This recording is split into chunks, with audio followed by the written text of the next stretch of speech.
Welcome to NTD Newsroom. I'm Don Ma. Federal Reserve Chair Jerome Powell accuses the government of going after the agency over interest rates following Justice Department subpoenas. President Trump says he has no knowledge of the investigation as stock futures fall. Federal agents surge into Minnesota as ICE ramps up operations. DHS Secretary Kristi Noem says hundreds more agents are arriving. President Trump says the Iranian regime is seeking negotiations after he warned of possible military action. What Trump is saying as unrest escalates in the Islamic Republic. The battle over whether boys who identify as girls can participate in girls' sports is entering the Supreme Court. Ahead of justices hearing the cases tomorrow, state attorney generals and athletes held a news conference today. Nurses in New York City have begun their largest strike in the city's history. Nearly 16,000 nurses walk off the job as the union says talks have stalled.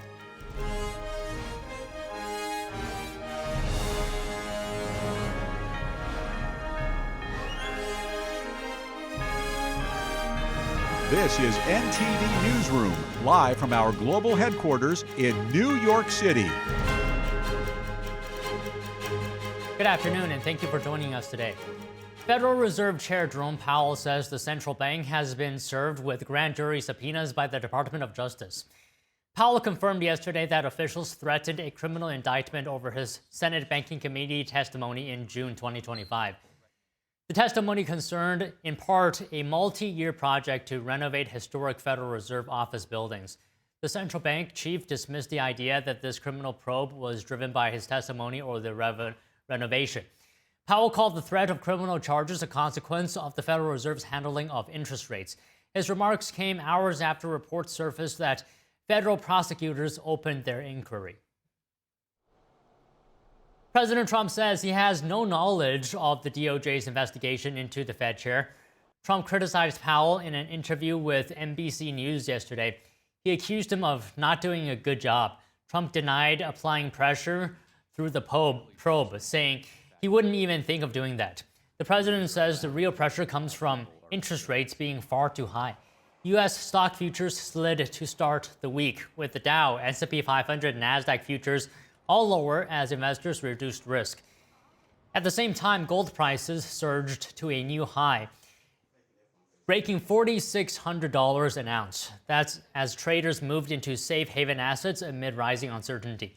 National Economic Council Director Kevin Hassett this morning commented on the investigation. I respect the independence of the Justice Department and the Fed, but I've not seen any materials that have been handed to the Fed by the Justice Department. I guess the question is, if you think the building costs $20 billion or $10 billion, do you think at some point that it's appropriate for the federal government to investigate? And seems like the Justice Department has decided that they want to see what's going on over there with this building that's, massively more expensive than any building in the history of Washington. And if I were Fed chair, I would want them to do that. I think that it's really important to understand where the taxpayer money goes and to understand why it goes this way or that. President Trump is returning to Michigan tomorrow to give a speech at the Detroit Economic Club in the afternoon. We'll bring it to you live, so make sure to tune in. And President Trump continues to assert that the U.S. needs to take control of Greenland. The president yesterday repeated what he sees as the risk of Russia and China gaining the upper hand on the island. If we don't take Greenland, Russia or China will take Greenland, and I am not going to let that happen. Is there any deal they can offer you?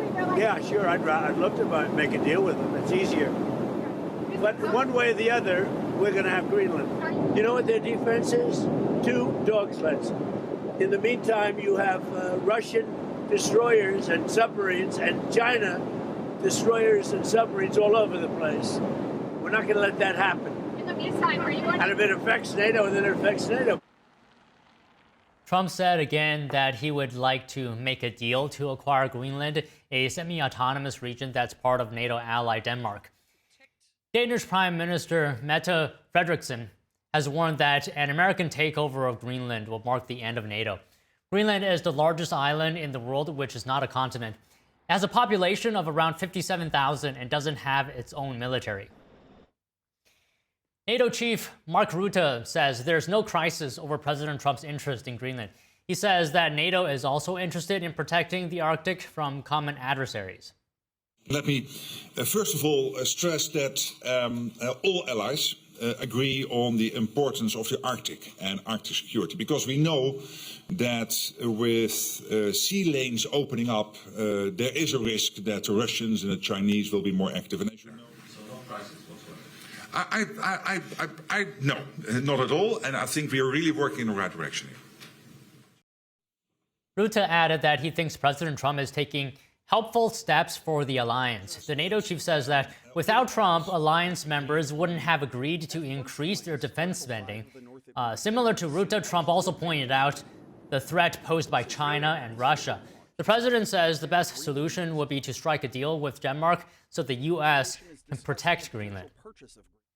And anti-government protests are escalating in Iran and have entered their third week. President Trump is again warning the U.S. could take military action in response to the regime's treatment of protesters. Here's more. President Trump says Iran's leadership is seeking negotiations after he warned of possible military action, speaking on Air Force One. Yesterday, the leaders of Iran called they want to negotiate. I think they're tired of being beat up by the United States. As massive protests rock the country, President Trump says he is weighing a range of responses to escalating unrest, including possible military options. There seem to be some people killed that aren't supposed to be killed. These are violent. If you call them leaders, I don't know if they're leaders or just they rule through violence. But we're looking at it very seriously. The military is looking at it. And we're looking at some very strong options. The Iranian parliament speaker on Sunday warned the U.S. against what he called a miscalculation. Know that in case of an attack on Iran, the occupied lands, as well as U.S. military bases in the region, will be our legitimate targets. Trump responded to Iran's threat of retaliation. If they do that, we will hit them at levels that they've never been hit before, and they won't even believe it. Trump also said yesterday that he plans to speak with Elon Musk about restoring internet in Iran. Authorities have blacked out services since Thursday. Well, we're going to be talking about that. We may get the internet going, if that's possible. We may speak to Elon, because as you know, he's very good at that kind of thing. He's got a very good company. Iran's current protests began on December 28th in response to soaring prices before turning against the Islamic regime that has governed since the 1979 revolution. A human rights group said yesterday the ongoing unrest has killed more than 500 people. The U.S.-based group Human Rights Activists in Iran said it had verified the deaths of 490 protesters and 48 security personnel. It also said more than 10,000 people have been arrested in the 2 weeks of unrest. Meanwhile, Crown Prince Reza Pahlavi, the exiled son of Iran's last Shah, has called on Iranians to continue their protests. And in Los Angeles, chaos yesterday during a protest against the Iranian regime. Police say a man drove a U-Haul through a crowd of protesters. The sign on the side of the truck said, "No Shah, no regime, USA don't repeat 1953, a reference to the 1953 coup instigated by the U.S. government and the Shah. 2 people suffered minor injuries. Protesters surrounded the truck and began smashing the vehicle's windows. Police said they detained the driver pending further investigation. They did not publicly identify him. It's unclear whether the event was an intentional attack. War Secretary Pete Hegseth is traveling to Brownsville, Texas today for a speech alongside Elon Musk. According to a War Department press release, the two will speak to SpaceX leaders and staff. The department also said the secretary would, quote, administer the oath of enlistment to the next generation of American warfighters. Hegseth will also visit Lockheed Martin on his trip. To discuss the latest on the Iranian protests, joining us is Brian Lieb, foreign policy analyst and CEO of Henry Public Relations.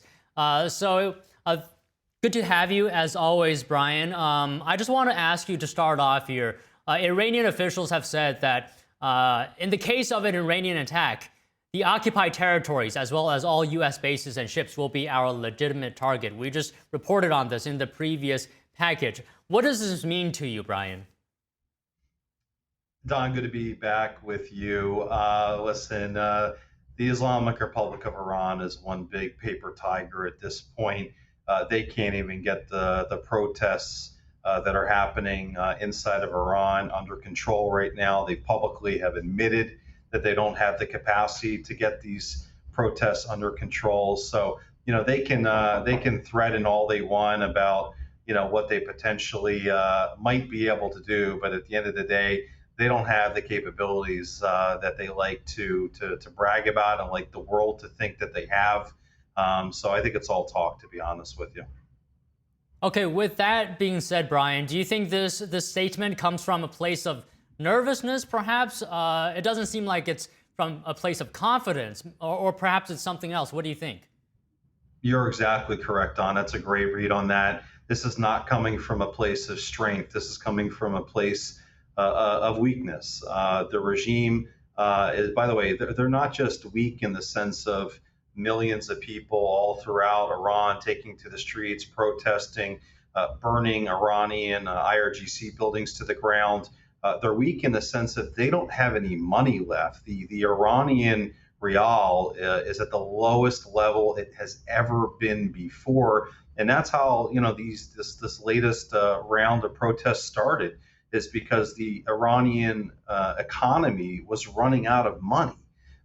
So again, they have never been this weak. Everything that they're doing right now is coming from a position of weakness, and I just think the images and the videos that we see on our screen right now, as someone myself that's been advocating on behalf of the Iranian people for a long time now. These women, these men, they're just so brave in what they're doing, and I think they are just so close to finally breaking free from this regime once and for all. Okay, you're saying they're close to breaking free. Can you just speak then to how significant are these protests right now? Are they different than protests before this?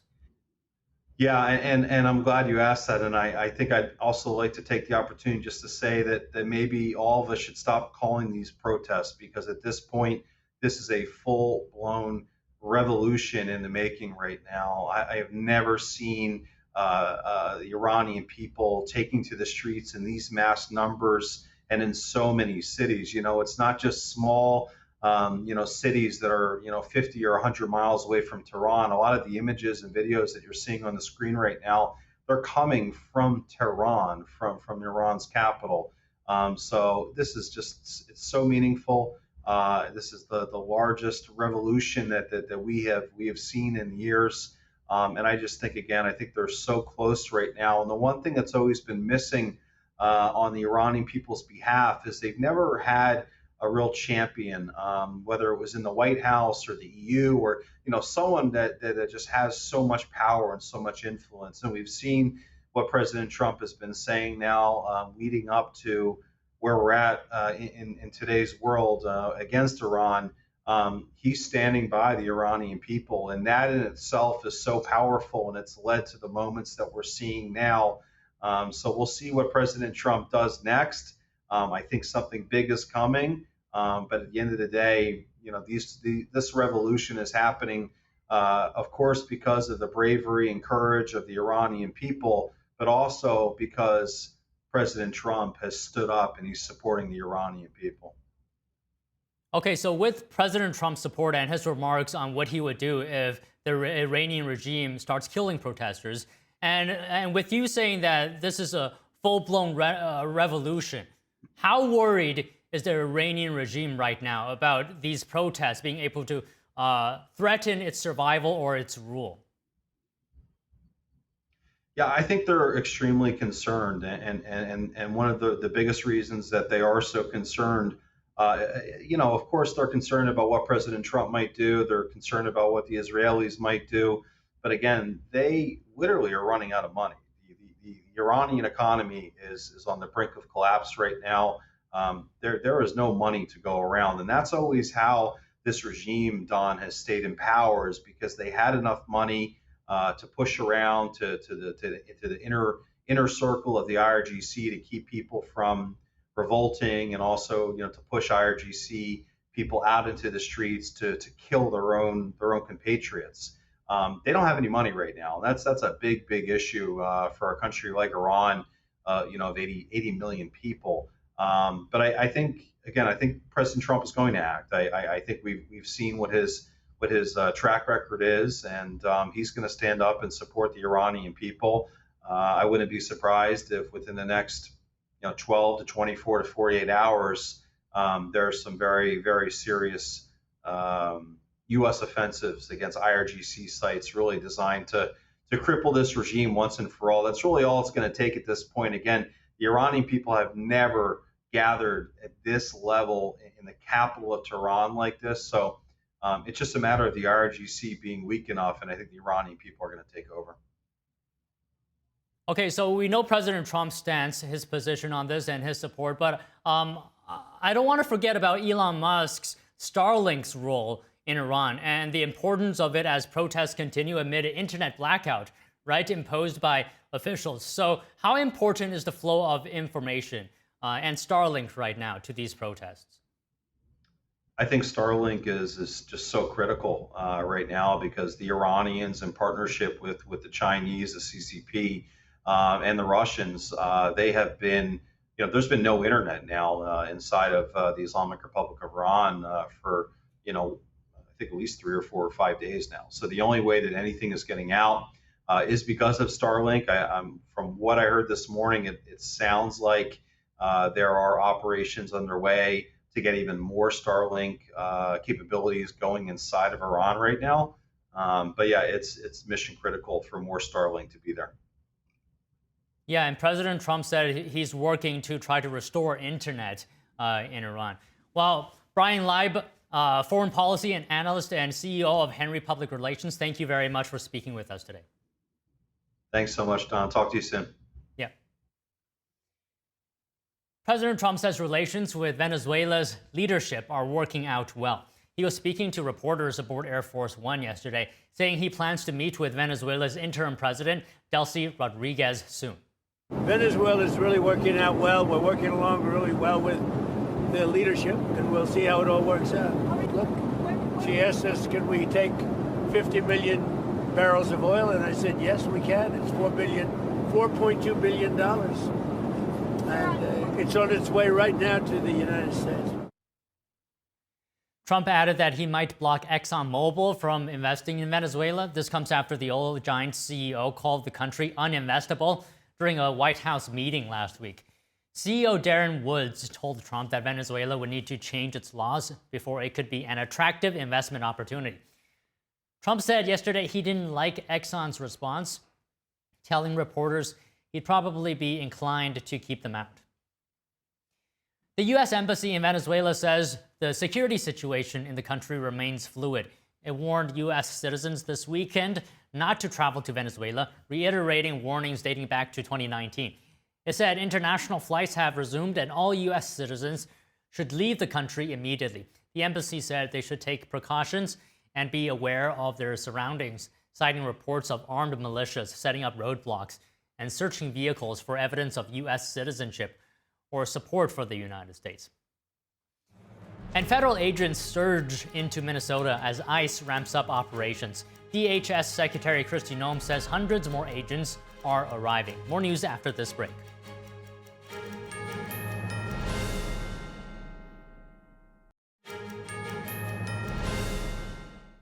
And now a look at Minnesota and the ICE operations there to apprehend criminal illegal immigrants. DHS Secretary Kristi Noem says hundreds more agents are on the way. NTD's Daniel Monahan has more as tensions have heated up after an ICE officer was involved in a fatal shooting last week. DHS recently sent 2,000 federal immigration agents to Minneapolis, and hundreds were set to arrive yesterday and today amid widespread fraud allegations. Protests erupted after a January 7th incident in which an ICE officer fatally shot a protester as she hit him with her car in an apparent attempt to flee. Minnesota officials are calling for state authorities to be included in the shooting investigation. President Trump reacted to the incident aboard Air Force One. These people have been harassed and threatened every day. They had bands out playing so they couldn't sleep at the hotel. I see what they're doing to them. They're threatening them constantly. And all they're doing is doing what I got elected on. Trump said he believes the woman and her friend behaved like professional agitators. The woman and her friend were highly disrespectful of law enforcement. You saw that? They were harassing them, were following for days and for hours. Trump said people have to respect law enforcement. At a very minimum, that woman was very, very disrespectful to law enforcement. And you heard the same noises, you saw the same crunch that I saw. You can't do that with law enforcement, whether it's police or ICE or Border Patrol or anybody else. Homeland Security Chief Kristi Noem defended the officer.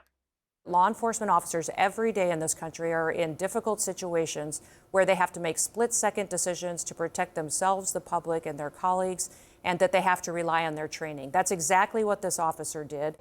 Noem questioned the fairness of media coverage of the incident. I haven't heard you say once what a disservice it's done for Mayor Fry to get up and to tell ICE to get the F out of his city, and AOC to stand up before she had any of the facts and call this officer a murderer. For individuals, well, call them out, Jake. Spend as much time calling them out. Noem says ICE is making the streets safer. These sanctuary cities, such as Minneapolis, are extremely dangerous for American citizens. And Jake, since we've been there, we've arrested dozens and dozens of murderers and rapists, individuals who have assaulted children and sodomized them. Minneapolis Mayor Jacob Fry pushed back, saying there have been 2 shootings so far this year in the city, and one involved ICE. This is a safe city. ICE and Kristi Noem and everything they're doing is making it far less safe. Police Department Chief Brian O'Hara says he'll be the first to stand up for cops he supervises if he believes they acted within the law. We have to use caution, even as Tom Homan has said, and allow a full and impartial investigation to proceed. Border Czar Tom Homan said he believes the officer thought his life was in danger, speaking on Fox News. Let's stop the hateful rhetoric. You can't compare this to murder. Murder requires malice, and that is just dangerous to put that type of language out. Let the investigation play out and see where it lies. Homan says it's important to remember why ICE is in the city to begin with. Because you're a sanctuary city that purposely releases public safety threats back into the public. I just mentioned about all these cases that child sex trafficking, child sodomy, child rape, that they release back into the community. These are people we have to go look for. And who set the stage for all this? The last 4 years of an open border, millions of people released in this country without vetting, a lot of criminals, a lot of national security threats. Tens of thousands of people took to the streets of Minneapolis yesterday and Saturday to protest the shooting of Renee Nicole Good. Conflicts between protesters and ICE officers took place outside a federal building that the agency is using as a detention facility. The clashes also embroiled conservative influencer Nick Sorder, who sped off from the scene with fellow influencer Cam Higbee after conflicts with protesters culminated in his vehicle being surrounded. Daniel Monahan, NTD News. The woman killed in Minnesota, Renee Good, was reportedly part of an activist group which shared so-called de-arrest instructions with members. It's called Minnesota Ice Watch. The group has chapters across the country, including in New York. According to the National Review, the Minnesota branch shared a post on Instagram that described how to de-arrest a person. One post suggesting pushing or pulling an officer off an arrestee. It appears the post was removed on Friday.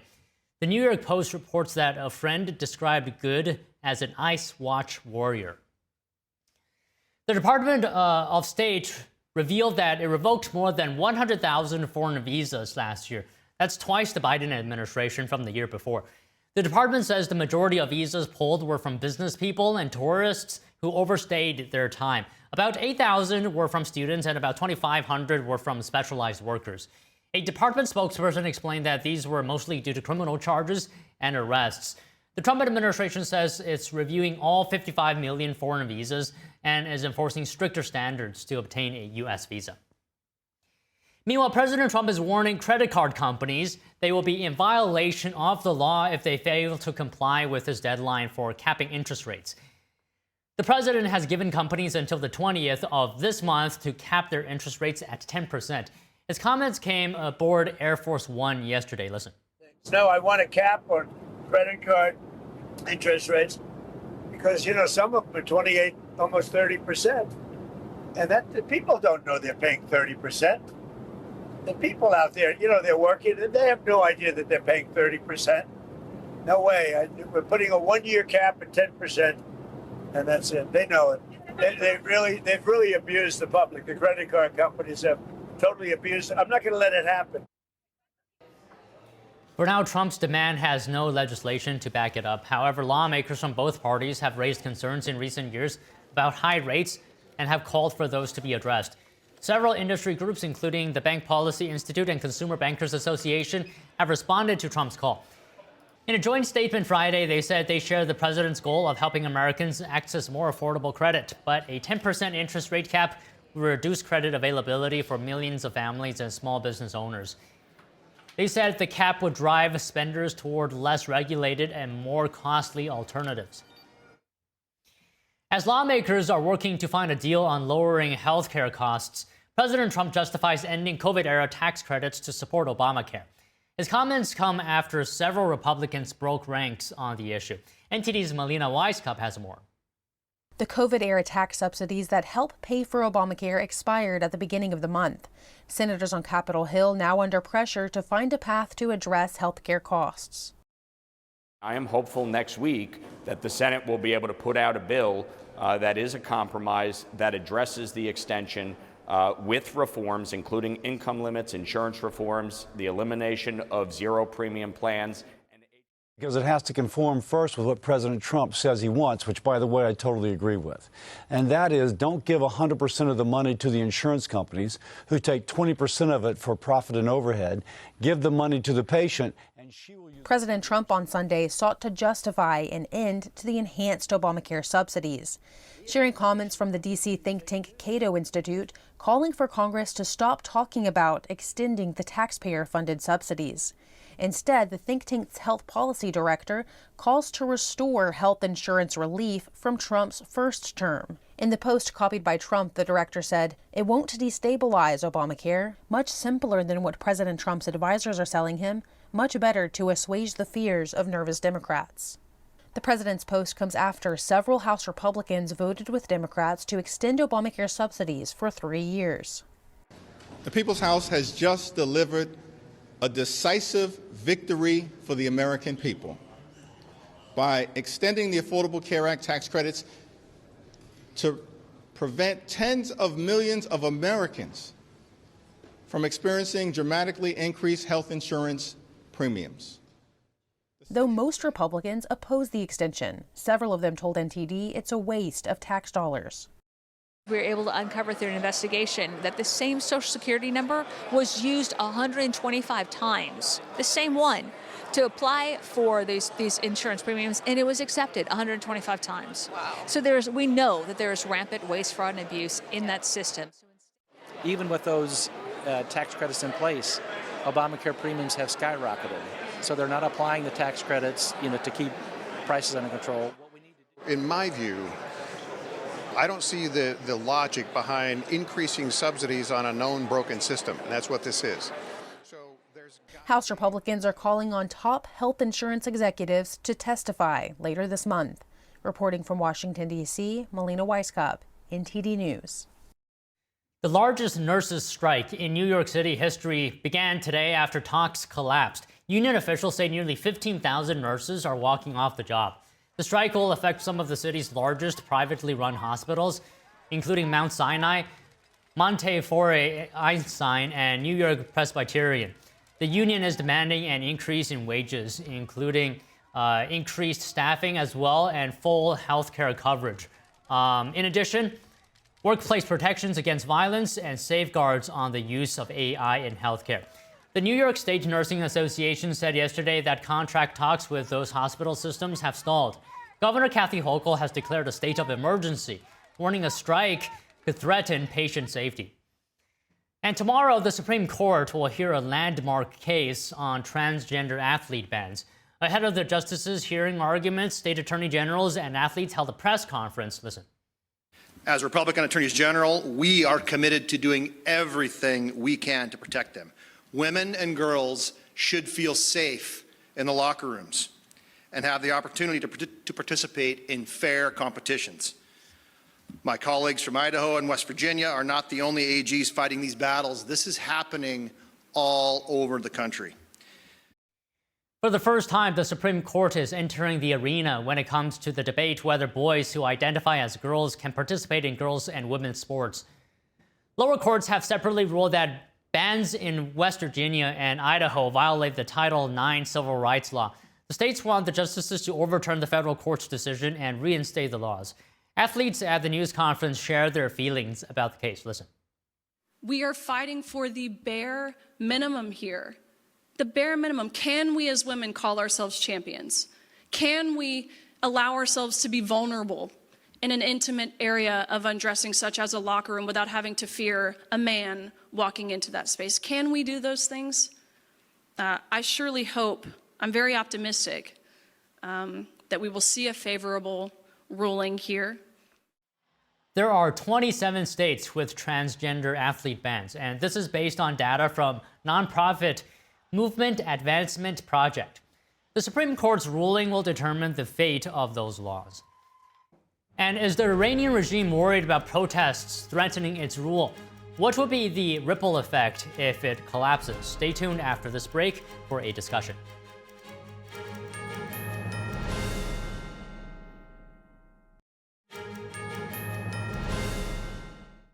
To talk about the latest on Iran and Venezuela, joining us is Joshua Phillip, senior investigative reporter for the Epoch Times and host of Crossroads on Epoch TV. So Josh, always great to have you on the show. So a human rights activist news agency said the death toll in the demonstrations rose to over 500 in Iran. And Trump has said that the U.S. could be hitting Iran very hard where it hurts. What are the potential military options available to the U.S.? So I'd say two things. First off, what does it mean to be hit where it hurts with Iran? The most delicate thing for the Iranian regime right now is money, because money is what's driving forward a lot of these protests. Iran, of course, has been going at it with terror groups for a very long time, back and forth with Israel. We saw, of course, the rocket attacks. That did not really crumble the regime.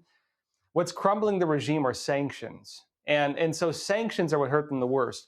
If you remember the times when Iran almost collapsed, right? The leadership almost collapsed. Twice we can think of. One was when Barack Obama was president. Obama bailed them out with cash. It was because, pallets of cash.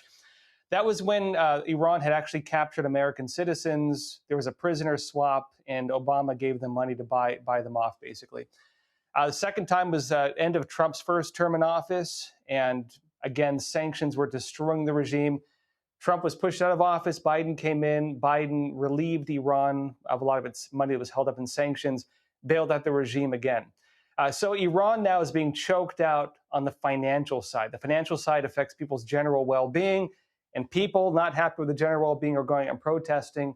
That's what you're now watching. So I believe personally, you're going to watch probably heavier sanctions or possibly targeted strikes on leadership, because Trump just demonstrated that as a new U.S., let's say, method when it comes to Venezuela. That could be Iran too soon. Okay, so Josh, given that, how significant would you say these protests itself are? Is the Iranian regime worried about these protests being able to threaten its survival? Extremely so. The Iranian regime is in its death throes right now. For a very long time, there's been a deep division, I'd say, between the leadership and the people of Iran.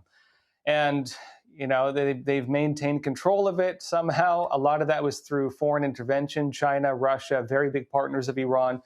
Iran, of course, has a lot of global influence. A lot is propped up by money. That is no longer currently in place. Not to mention that Iran was deeply hit during the back and forth they had with Israel, the kind of brief war, I guess you'd call it. One of the things that war did is it killed a lot of the leadership of Iran, especially on the military and intelligence side. And so a lot of the arms that would be carrying out operations to quell these riots on the more subversive front are dead. And it is possible we could see a leadership change, especially because now you have an alternate government for Iran stepping forward. The son of the former Shah is coming forward. You might see that happen. Okay, so if we do see it, what would be the impact if the regime did in fact collapse? Specifically, how would it affect China?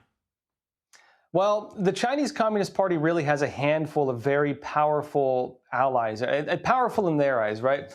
Russia is one of their top allies. Iran is one of their top allies. North Korea is not a powerful ally, but an ally nonetheless.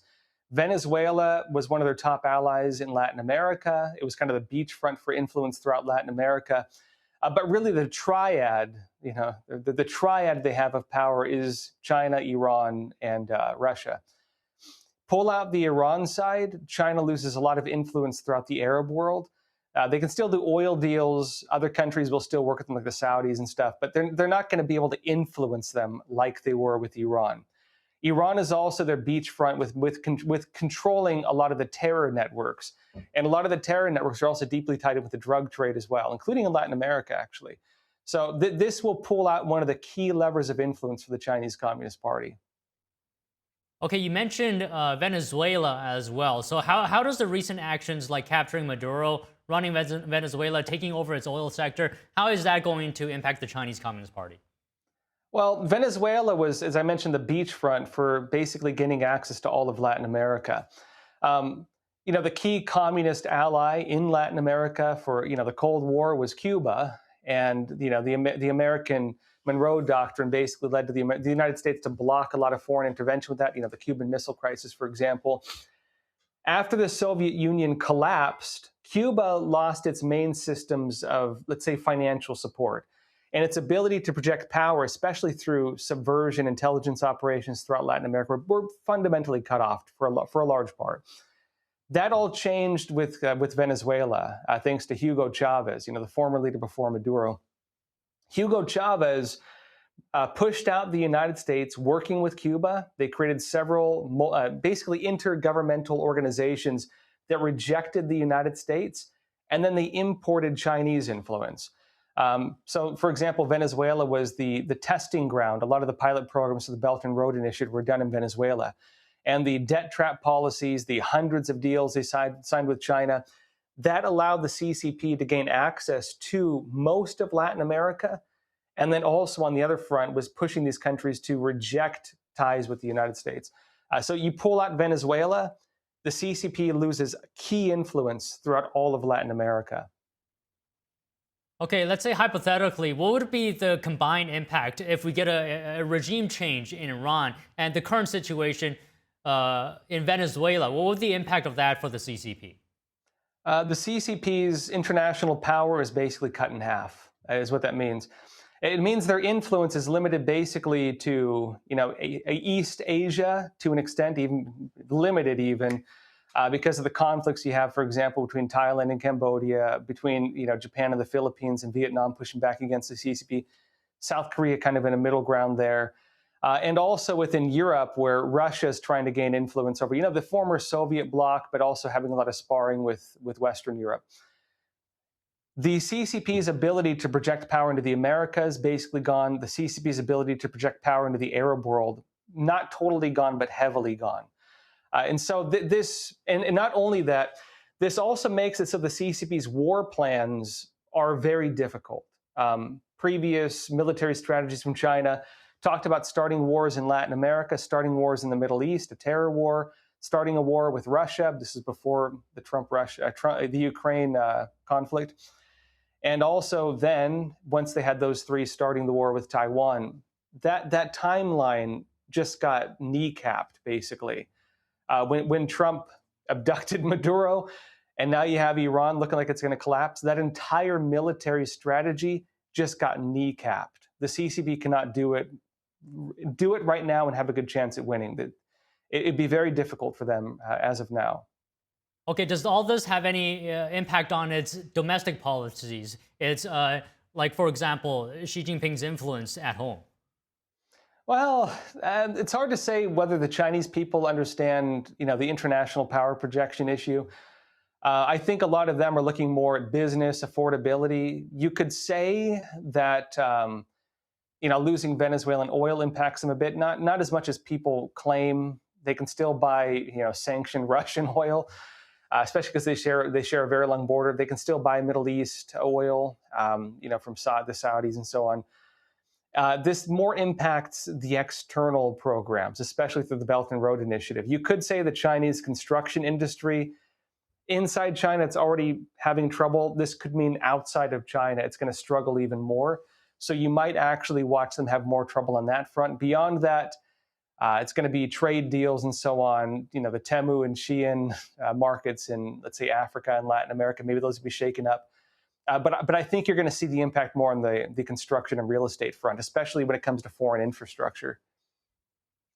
Okay, any political impact within China? Well, you know, the CCP is always at each other's throats. The Chinese Communist Party leadership is always vying for control. And of course, you don't really have good guys and bad guys. You just have a lot of bad guys, frankly. They might try to claim that Xi Jinping, you know, failed to maintain international power and try to oust him. I think they already tried ousting him and it didn't work. There's a very tough kind of spy versus spy battle within the CCP's leadership happening all the time. I don't know if this is going to change that at all. It does maybe make it more difficult if Xi Jinping wanted to take Taiwan, but we'll have to wait and see. Well, all right. We'll wait and see, Josh. Thank you again for speaking with us. Always a pleasure. Thank you. People looking to have their voices heard held a freedom rally in support of the Iranian protests in New York City on Friday. NTD's Sean Marshall was there to document what people had to say and what bystanders thought about what's happening in Iran. The rally took place on Friday for Iran freedom at Washington Square Park in Manhattan, New York. Attendees expressed a want for support from President Trump to help the civilians of Iran. They also expressed how close they are to a turning point for freedom in Iran and for some to one day be able to return home to a free country. Just last year in 2025, over 1,800 people were executed for either speaking up, not wearing their hijabs, protesting against the government. Innocent lives have been lost.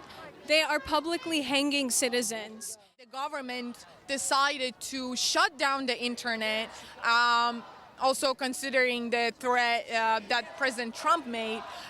They have shut down the internet. They have cut off the landlines. Just think about that. People are not able to call their loved ones, not only internet. So people are sitting in complete blackouts so that the government can start their killing spree in complete silence while the world is not watching. I am someone who describes myself as a recovering progressive because we have been let down by progressive movements, by democratic institutions and organizations that have claimed to support freedom and liberty, and yet no one is standing with our Iranian brothers and sisters. So I'm here on behalf of the free people of the world who refuse to stay silent and refuse to watch as our brothers and sisters keep getting brutalized. It's been 1 hour already, and the people here are still chanting at the top of their voice. One thing's been clear is that attendees and Americans, even myself, have barely any clue of what's happening in Iran right now, other than what people are posting on the internet that they can. But what I do know is that the current Islamic Republic regime has been very forceful. They're forcing women to cover themselves, and they're cutting off arms if you were to commit a small little crime. This is just what I learned, and that's, to me, that just doesn't sound like a country like this where we can just do whatever we want like we are right now. Are you for or against the rally going on here today? Makes no difference to me. I've never voted, never going to vote. I have no part in any of this. I just like the excitement. All right, thanks for your honesty. Of course, yeah. I mean, I like people showing energy and being passionate about stuff. But, you know, whether or not this does anything or changes how people see things, I don't know. I mean, protesting is trendy. It was cool to protest for Ukraine. It was cool to protest for Israel. Then it became cool to protest for Palestine. So, you know, countries' perspectives and images change every week. So it could be cool this week. It might not be cool next week. I want them to have basic human rights, something that we take for granted here. That's my hopes for Iran. And I want to go back. And I want to step foot back into my native country again. And I want my dad to see a free Iran. So that's my hopes. Sean Marshall, NTD News.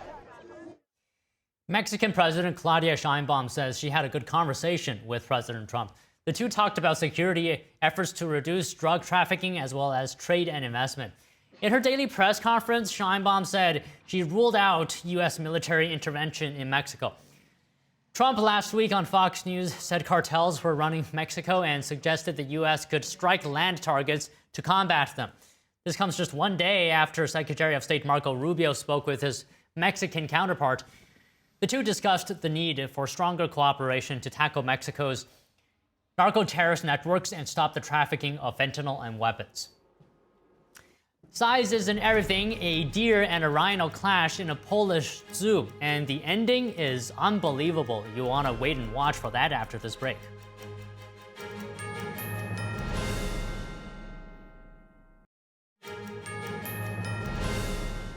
A ski resort in the French Alps is turning to rescue drones powered by artificial intelligence.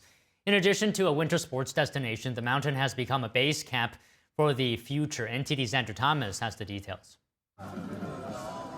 More than 7,500 feet above sea level is Val Thorens, the highest elevation of any European ski resort.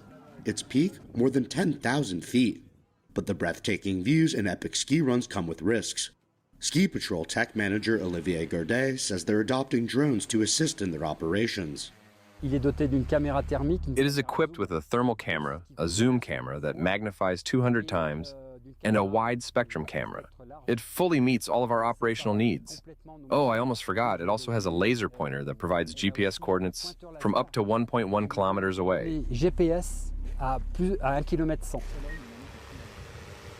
High above the slopes, the drone can spot details the human eye can't. So, we also have the possibility to use a headset. But as a pilot, I have to look at the screen to be able to follow the drone, and another person can put the headset, like that, to be able to see the security mission and tell me if there are people that I would not have spotted. Starting in January 2026, a new drone will join the Ski Patrol fleet. It can be launched into the air remotely from the patrol office. Inside, Ski Patrol monitors screens with real-time data from across the entire ski area. A live feed shows how thousands of skiers are moving across the mountain at any given time. New technologies will be game-changing for mountains like Val Thorens, which welcomed over 1 million skiers during the 2023-2024 winter season. Andrew Thomas, NTD News. A battle of epic proportions took place at a Polish zoo this month when a tiny deer took on a colossal Indian rhino and seemingly won. The 37-pound deer seemed undaunted, staring down the 1.8-ton Indian rhino. In a viral social media post, the zoo captioned the video, "Someone probably forgot to look in the mirror this morning." But the zoo says the massive rhino is very gentle and aware of her size. According to zookeepers, the rhino treated the encounter as fun and games. But for the deer, it was a fierce defense of his mate, who is in heat. The animals shared an enclosure in the zoo's Asia Pavilion, mimicking their natural habitat.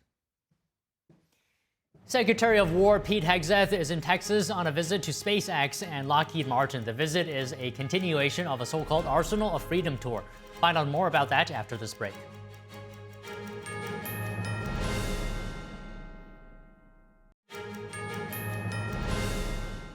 President Trump is set to meet with the Venezuelan opposition leader later this week as the administration warns Americans in Venezuela to, quote, leave the country immediately. Our Washington correspondent, Luis Eduardo Martinez, has the details. Venezuelan opposition leader and Nobel Peace Prize winner Maria Corina Machado met with Pope Leo at the Vatican during an audience that was not previously listed on the Pope's calendar. Machado asked the Pope to press the Venezuelan regime for the liberation of all political prisoners in Venezuela. Since the removal of Nicolás Maduro, only a handful of the nearly 1,000 political prisoners in Venezuela have been released. We feel worried as family members. In what sense? We need a proof of life to be issued so we can verify that our relatives are truly still alive. We need the government to issue that proof of life so we can be certain they are alive. What's happening? If this proof of life cannot be issued, which is the only thing we are asking for, then give us the opportunity to access the facilities and see our relatives. President Trump is set to meet with Mayra Corina Machado this Thursday, and President Trump has also left the door open to the possibility of meeting with the Venezuelan regime's interim leader, Delcy Rodriguez. Venezuela is really working out well. We're working along really well with their leadership, and we'll see how it all works out. At some point I'll meet. Yeah, she's been very good. Look, she asked us, can we take 50 million barrels of oil? And I said, yes, we can. It's $4.2 billion. And it's on its way right now to the United States. The Venezuelan regime is in negotiations with the Trump administrations to reestablish diplomatic ties, and they're doing so through the government of Qatar. I want to thank the Emir of Qatar, who during the hardest hours when Venezuelan was being attacked, he, his government and his prime minister helped us to obtain the proof of life of the president, Nicolas Maduro, and the first combatant, Celia Flores. I want to thank them in the name of the president and the people of Venezuela for facilitating the creation of a channel between the US and Venezuelan governments. I know you are helping in a work agenda for it to be useful for both parties involved. Despite attempts to normalize diplomatic relations, the United States government has warned its citizens to leave Venezuela immediately amid reports of paramilitary forces known as colectivos in Venezuela that are setting up roadblocks in search of American citizens. Reporting from Washington, D.C., Luis Eduardo Martinez, NTD News. As the U.S. weighs military options in Iran, international leaders are voicing support for the demonstrators. Reports say the death toll continues to climb among those protesters against the Islamic regime. NTD's international correspondent Arian Pasdar has the latest. I think we can all agree that the world would be better, safer, and more just if you could break that regime. Pennsylvania Senator John Fetterman saying he would support a military operation in Iran. President Trump on Sunday said he's currently weighing a possible attack. We're looking at some very strong options.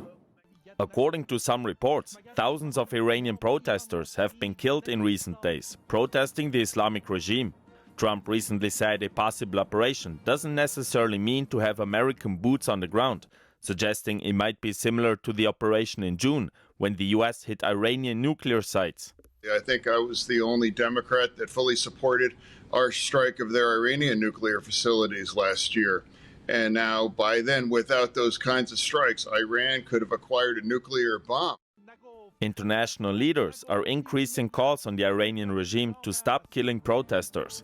A spokesperson for the European Union weighed in on Monday. We do stand in full solidarity with the Iranian people, and we condemn the use of force against demonstrators. We stand ready to propose new, more severe sanctions. The president of Israel says he also stands with the protesters in Iran, adding that the demonstrators are marching for their freedom. And being ruthlessly repressed by a regime that is the root of so much evil in the world. The Israeli president added he hopes the Iranian people can soon be free. Arian Pasdar, NTD News.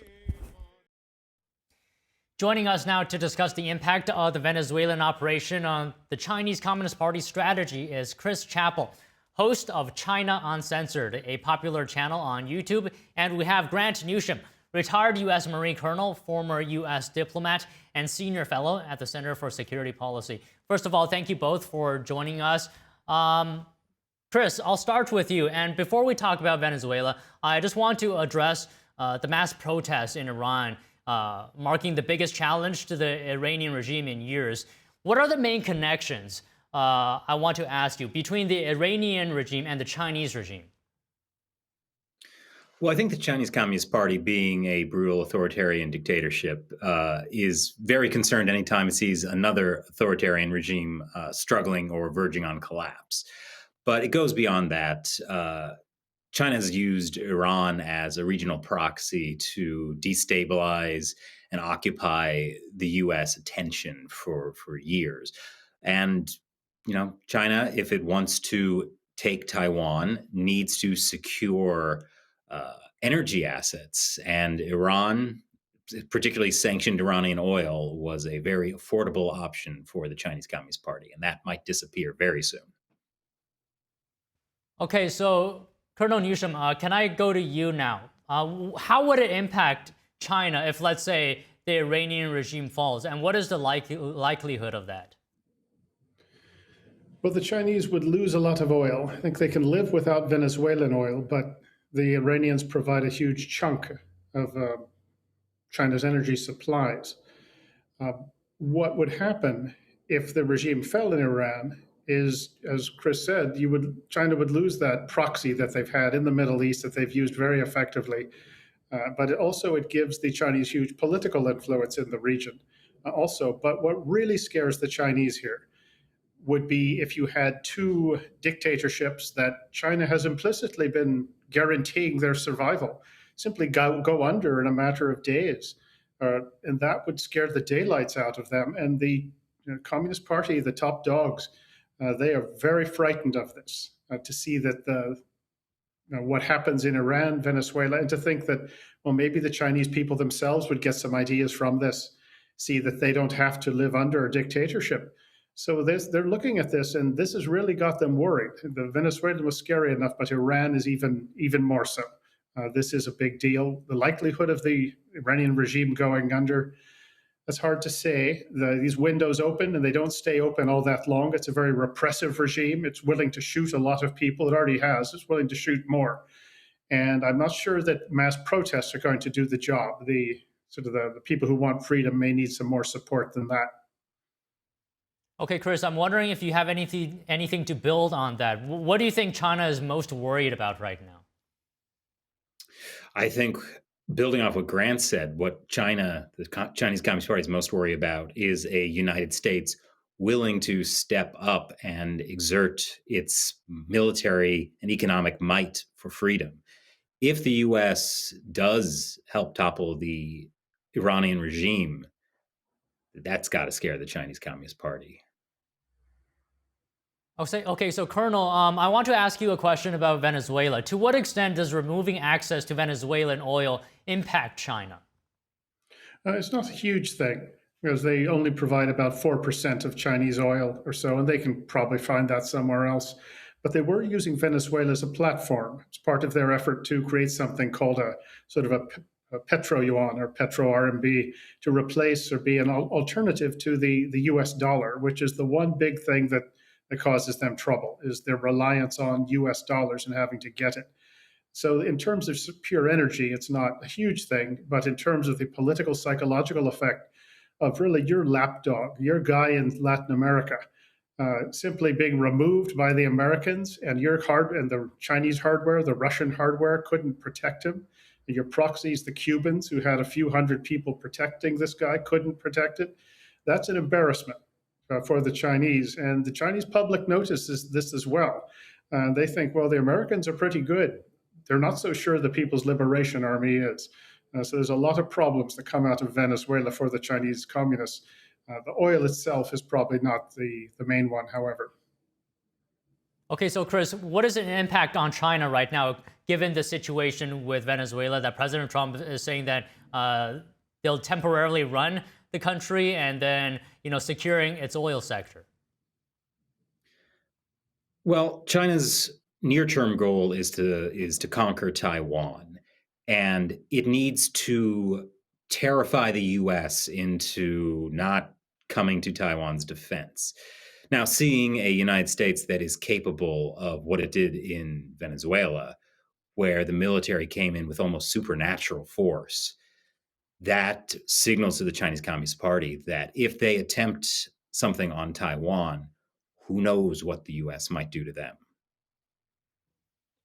Okay, Grant, your response to what Chris is saying. Well, when the Chinese look at an assault on Taiwan, they want to do it fast. And we're talking about a week or so, not an extended campaign where they slug it out, but something that happens very quickly. If they get bogged down, this is going to cause some real problems with their population, regardless of any initial surge of patriotism. And there's no great love for the Chinese Communist Party, and the vast majority of the citizenry, 600 million of whom live on $5 a day.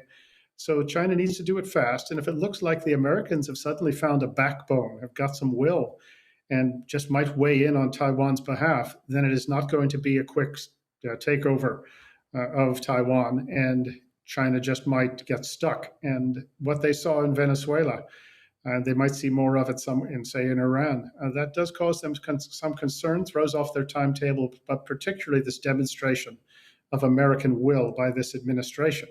And the Chinese are always calculating the will of their intended victims and recalculating it. And this has surprised them, because I think they've gotten pretty used to American administrations rolling over, with the exception of Trump 1 and Trump 2. So, Chris, how has the Chinese regime's Western Hemisphere strategy changed since what happened?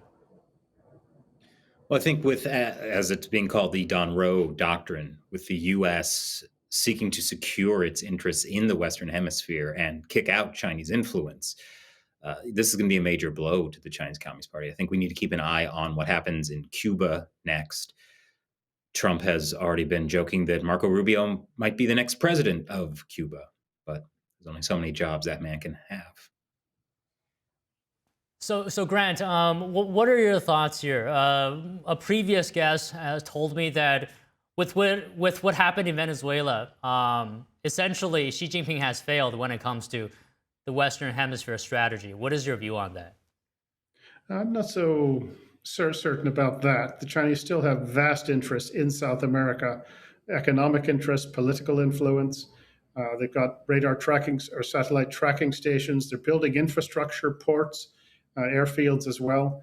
They've still got a pretty good hand to play in South America. One victory like we got in Venezuela isn't going to sort of change the equation entirely, but it does start to raise some doubts in some other countries that have sort of been relying on China, thinking China was the better bet. Well, suddenly the Americans don't look quite so helpless as they did. So this is the beginning of something. If the administration keeps it up, plays its hand well, and it's had some success, say with Panama shifting away from China. You have Honduras saying they just might re-recognize Taiwan. Something's going on, and the Americans are finally paying attention to Latin America. I think Mr. Trump has some excellent advisors on this. But in terms of this being the end of anything, I don't quite see it that way. I think there's a long way to go.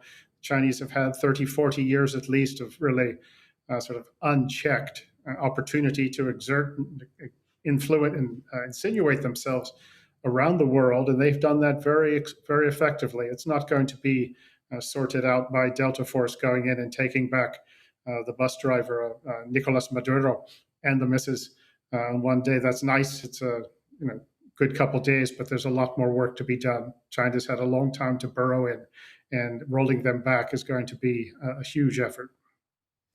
Chris, does what happened in Venezuela and Iran as well have any impact on domestic policies, or not policies, the politics within China, Xi Jinping's rule, any impact there?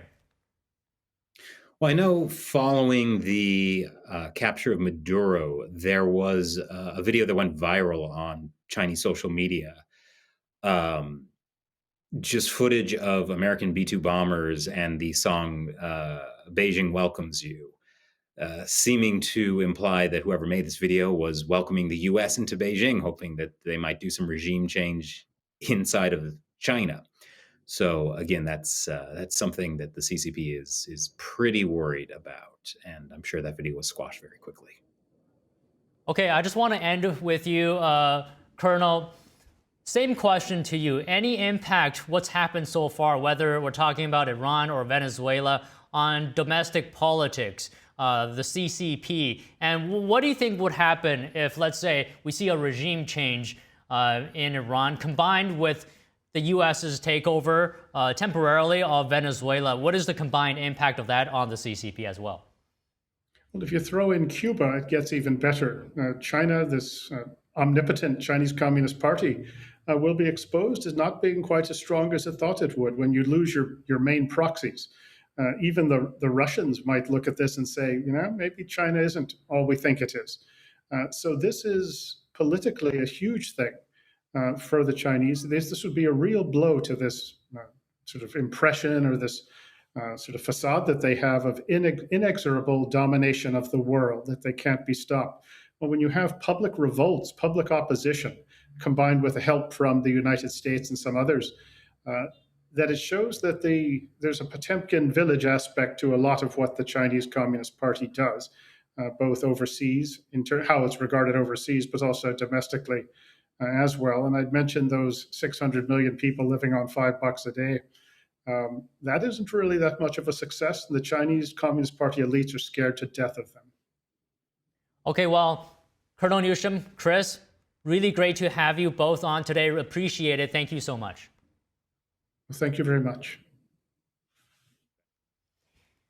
Earlier today, White House Press Secretary Caroline Leavitt was talking to media about the investigation of Federal Reserve Chair Jerome Powell.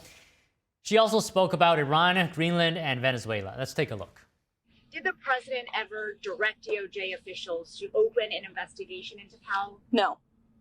And can you reassure the American public that his longstanding criticisms and public comments about Powell had nothing to do with the investigation? Look, the president has every right to criticize the Fed chair.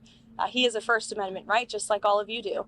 And one thing for sure, the president's made it quite clear, is Jerome Powell is bad at his job. As for whether or not Jerome Powell is a criminal, that's an answer the Department of Justice is going to have to find out. And it looks like they intend to find that out. Caroline, the president. The president has made it quite clear he thinks Jerome Powell is bad at his job, and the president has made it quite clear, as have many economists, by the way, that interest rates should be lowered, and they should have been lowered a long time ago. But does he believe in the independence of the Fed, Caroline? He has, and he said that many times. Yes. She's asking about Greenland, and I think the president was very clear last night. He said that he wants to see the United States acquire Greenland because he feels that if we do not, then it will eventually be acquired or even perhaps hostily taken over by either China or Russia, which is not a good thing for the United States or for Europe or for Greenland as well. Let's not forget, it would not just be in the best interest of the United States, but perhaps it would be in the best interest of Greenland as well, to be part of the United States and protected by the United States. Strikes off the table in Iran, and does he believe there's a potential path to end the protest there without military action? Well, I think one thing President Trump is very good at is always keeping all of his options on the table, and airstrikes would be one of the many, many options that are on the table for the commander-in-chief. Diplomacy is always the first option for the president. He's told all of you last night that what you're hearing publicly from the Iranian regime is quite differently from the messages the administration is receiving privately, and I think the president has an interest in exploring those messages. However, with that said, the president has shown he's unafraid to use military options if and when he deems necessary, and nobody knows that better than Iran. I think the last week has shown that the president made the right, realistic assessment of what needed to take place in Venezuela at this moment in time. And the interim authorities and Delcy Rodriguez and her team have been very cooperative with the United States and the president and his team, as evidenced by the massive energy deal that the president was able to cut with the interim authorities, their commitment to release Venezuelan political prisoners, which we also saw last week. So we've seen a great level of cooperation, and the president expects that to continue. Citizens and our brave men and women who serve in law enforcement. Thank you. War Secretary Pete Hegseth is in Texas on a visit to Lockheed Martin and SpaceX. The Secretary of War spoke to Lockheed employees today as part of the Pentagon's efforts to streamline defense production. You are a core function of the arsenal of freedom. It's not just the door kickers and the guys dropping bombs. It's not just the intel analysts and the mechanics, all wearing camouflage that are critically important to our nation. It is all of you and the thousands of people that you represent who've dedicated your lives to precision, to skill, to work in a hard hat, to deliver capabilities for the warfighter. And for too long, under previous administrations, we thought we could outsource those capabilities to other countries, or we could live in a global environment where those skills didn't matter anymore. And under President Trump, well, those days are over. We live in a realistic world.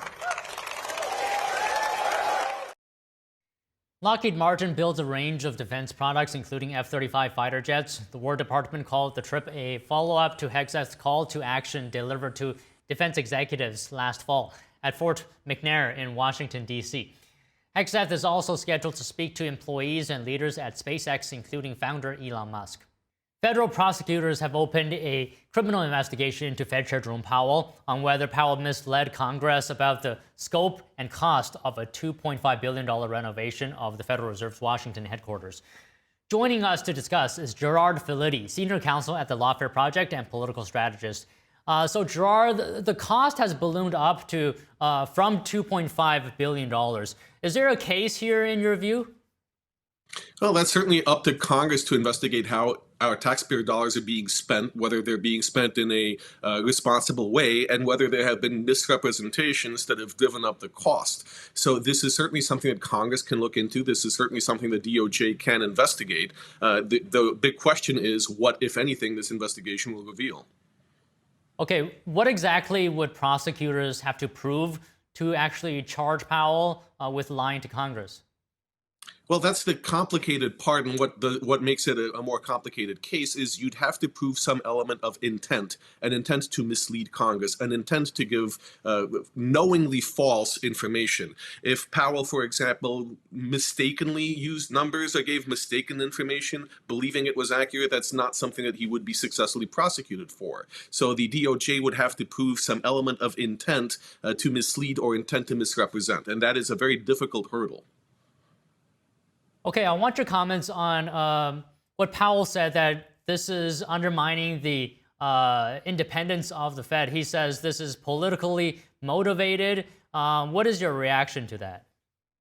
I think we've seen in a lot of cases where people are alleging that prosecutions are politically motivated. That seems to be a kind of a default answer these days if you are a political or politicized figure. However, we need to have faith that the justice system works independent of political considerations. The Justice Department does not seem to have been instructed by the White House or by President Trump to conduct this investigation. And ultimately, whether or not there is a charge or a contempt charge or anything against Powell does not affect his ability or his current tenure as chairman of the Fed, which will, by the way, be expiring in May of this year anyway. So it's difficult to see that this is a political move. It seems to be more borne out by independent considerations. And let's not forget, a grand jury decided that there was enough information to warrant issuing subpoenas. This is not something that the DOJ is doing just by itself. Okay, is this going to impact the Fed's independence? It's hard to see how it impacts the Fed's independence because there's, again, you have to be, in order for Powell to be removed or anyone to be removed from the Fed, it would have to be for cause. And perhaps this is trying to put pressure on the Fed. But at the end of the day, and as the courts have explained repeatedly in the last year, there is that measure of independence or the independent agency of the Fed. Will they feel political pressure? It's certainly possible, but there's nothing legal that constrains the Fed from acting however it chooses to by any prosecution or any other case. So in the broader context, is it unprecedented for a sitting Fed chair to face criminal investigation? To my knowledge, it is unprecedented. This is not something that we have seen before. But again, there's been many cases in the past few years that have been unprecedented in our legal system, including criminal charges against the former president at that time. So there is a lot to be said here for we have a sea change in the way the criminal justice system is looking at people in elected or appointed office. And this may be a harbinger of the way things will continue being down the line. So Gerard, I would like to ask you this. I've been pondering about this.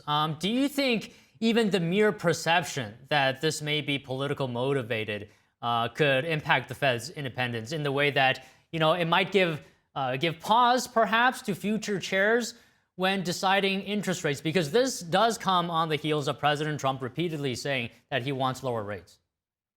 I think it's fair to say that President Trump has been very vocal in expressing his dissatisfaction with the Fed and perhaps even threatening all manner of things in the last year. But at the end of the day, nothing has come of it. And the Fed has made the decisions it has made, which are still contrary to the president's wishes, despite any pressure that was brought to bear. So I do think there is something to be said for toning down the rhetoric and letting the Fed, letting economists use their independent judgment. But at the same time, I think that should be independent of whether or not there are prosecutions. And of course, we don't want to see the legal system abused to put political pressure on people.